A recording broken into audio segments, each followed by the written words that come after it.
Assalamualaikum warahmatullahi wabarakatuh.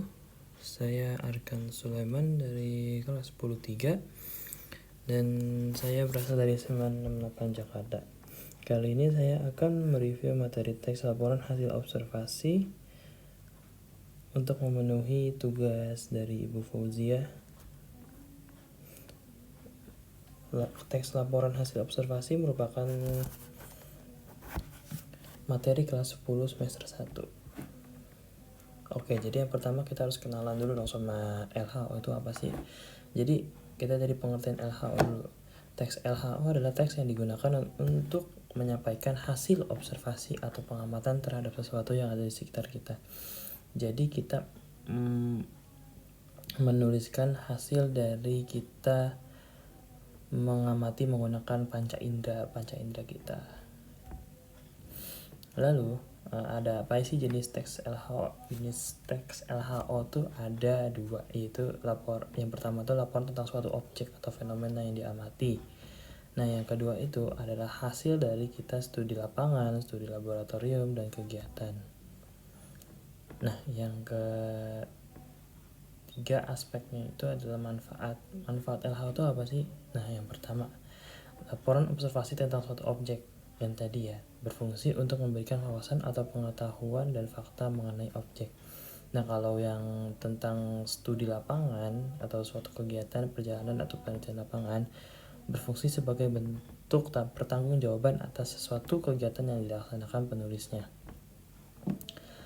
Nah, selanjutnya apa sih ciri-ciri LHO nih? Yang pertama, bersifat umum, yaitu informatif dan komunikatif. Yang kedua, menjelaskan suatu objek dengan sudut pandang ilmu atau bisa kita sebut dengan objektif dan tidak subjektif.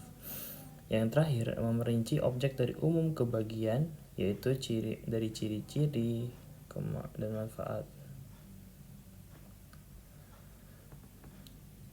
Nah, struktur teks LHO ada apa sih? Nah, ini yang pertama, yaitu pernyataan umum atau klasifikasi atau bisa disebut sebagai definisi umum. Intinya tuh berisi informasi umum seperti nama ilmiah, ciri-ciri umum, klasifikasi hewan. Nah, biasanya ditandai dengan kata-kata seperti adalah, merupakan, yang bersifat umum dan tidak mendeskripsi dan tidak menggunakan kalimat deskripsi.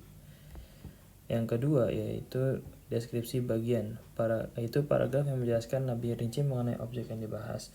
Nah, kalimat-kalimat yang di sini itu banyak menggunakan kalimat deskripsi atau yang menggambarkan dengan panca indera, sehingga harapannya pembaca dapat merasakan seperti apa yang dirasakan oleh sang penulis saat melakukan pengamatan.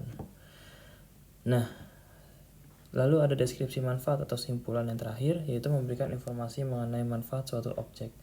Ini ditandai dengan kalimat yang dapat menunjukkan bahwa suatu objek ini memberikan manfaat apa.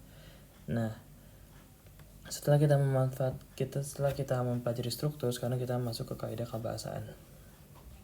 Nah, ini yang tadi saya bilang, yaitu yang pertama kalimat definisi. Ya, kalimat definisi itu suatu kalimat yang memberikan penjelasan umum yang terletak pada pernyataan umum tentang suatu benda, hal, aktivitas, dan lain-lain yang ditandai dengan kopula, yaitu kalimat yang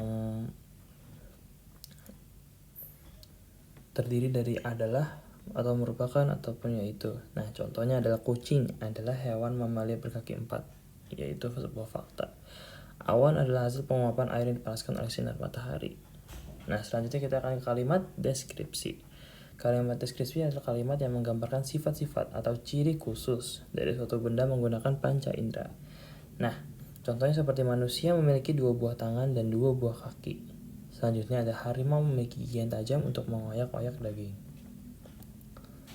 Nah, selanjutnya ada imbuhan-di. Nah, imbuhan-di itu ada 2, yaitu sebagai imbuhan, yaitu untuk membuat kata kerja pasif dan ditulis serangkai dengan kata dasar yang seperti contohnya dimakan, diminum, dengan penulisan disambung dan dengan makan dan minumnya itu tidak dipisahkan. Nah, yang kedua sebagai kata depan, yaitu menunjukkan keterangan waktu dan tempat, dan ditulis terpisah dengan kata yang diikuti. Seperti di depan, di dan depannya itu dipisah. Lalu yang keempat ada penulisan kutipan tidak langsung dan sumber rujukannya. Seperti yang kita bisa lihat di sini, ini adalah teknik mengutip secara tidak langsung dan bagaimana cara kita mencantumkan sumber rujukannya. Seperti ini, jika ada halamannya maka itu bisa untuk dimasukkan setelah tahun. Contohnya Briggs dalam kurung 1970, halaman keberapa? Misalnya 97, tutup kurung. Oke, dan kebahasan yang terakhir adalah penulisan daftar pustaka. Nah, daftar pustaka tuh bisa ditulis secara dari dua sumber, yaitu yang pertama itu buku dan juga yang kedua artikel online. Nah, untuk kali ini kita bahas tentang yang CMS atau Chicago Manual Style. Nah, rumusnya itu adalah nama. Jika satu orang dia namanya tuh dibalik, yang depan yang belakang di depan, yang depan di belakang. Makanya di sini tulisan tuh AN bukan NA, bukan nama tapi dibalik.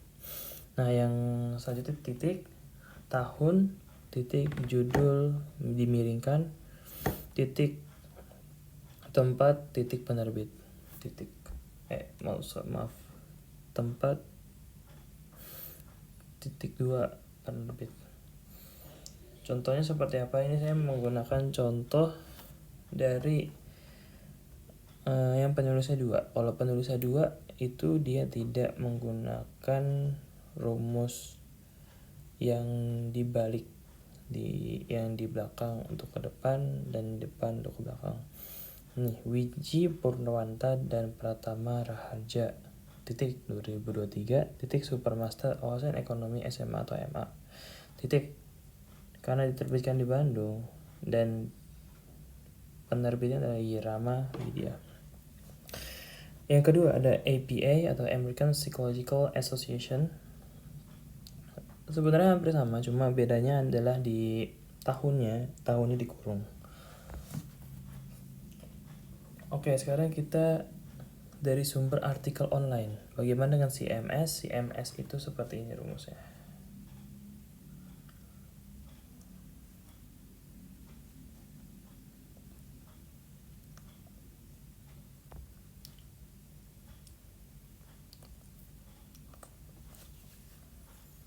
Nah,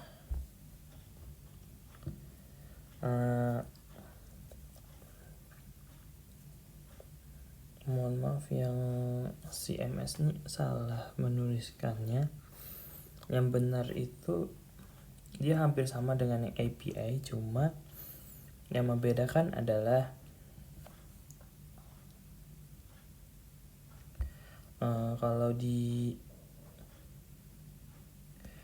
kalau di CMS dia itu yang ditulis didahulukan link baru dalam kurung diakses pada kapan. Nah, sedangkan kalau yang APA dia itu harus TBT-nya dulu baru URL-nya apa, linknya. Seperti ini. Ada nama yang bisa biasa dibalik, seperti ini contohnya kalau dibalik. Lalu ada tahunnya tahun berapa. Lalu ada judul artikelnya apa, judul jurnalnya apa, volume berapa, dan halaman berapa. Nah, kita masuk ke contoh teksnya. Contoh teksnya nih. Definisi umumnya ditandai dengan kata merupakan, fakta, sebagainya. Nah, kalau yang deskripsi umum, dia sangatlah mencirikan suatu objek dengan panca indera. Seperti ini. Dan yang terakhir yaitu deskripsi manfaatnya ditandai dengan kata-kata sebagai. Sebagai itu kan merupakan manfaat. Lalu dijadikan, seperti itu. Oke, itu semua dari saya. Terima kasih. Wassalamualaikum warahmatullahi wabarakatuh.